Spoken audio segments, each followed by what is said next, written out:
Today, we're going to be making the perfect drink for the holidays, a spiked peppermint hot chocolate. And you're going to be making the hot chocolate homemade. That's what's going to separate you from the rest. And to make the hot chocolate, you're going to need a medium-sized saucepan. You're going to need a few ingredients.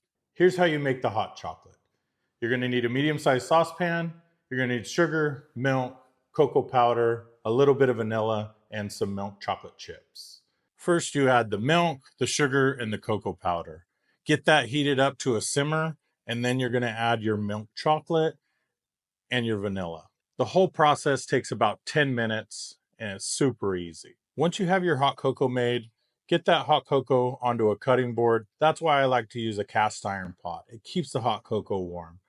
You're going to take the hot cocoa, ladle it into your coffee cup about 3/4 of the way full, and now you're ready to start making your spiked peppermint cocktail. Get your homemade cocoa, a jigger, a bar spoon, and the alcohol that you're going to spike it with. We're going to be using Peppermint Schnaps and Mozart coffee liqueur. And if you've never had this, you need to use your muscles because this bottle weighs about 3 pounds. I don't know what it's made out of, cement or metal, but it's delicious. We're going to be using 3/4 of an ounce of this chocolate liqueur.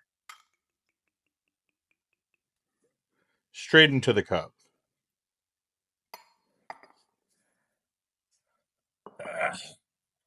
We'll be using 1.5 ounces of peppermint schnapps.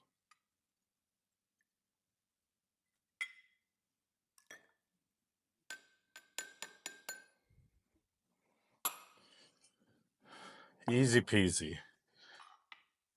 Take your bar spoon, stir it up.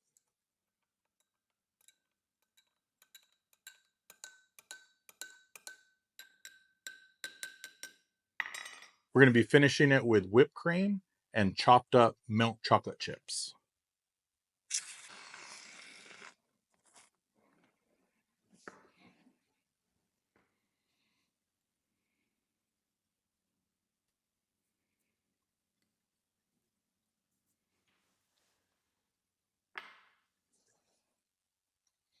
Now take a look at that. That's beautiful.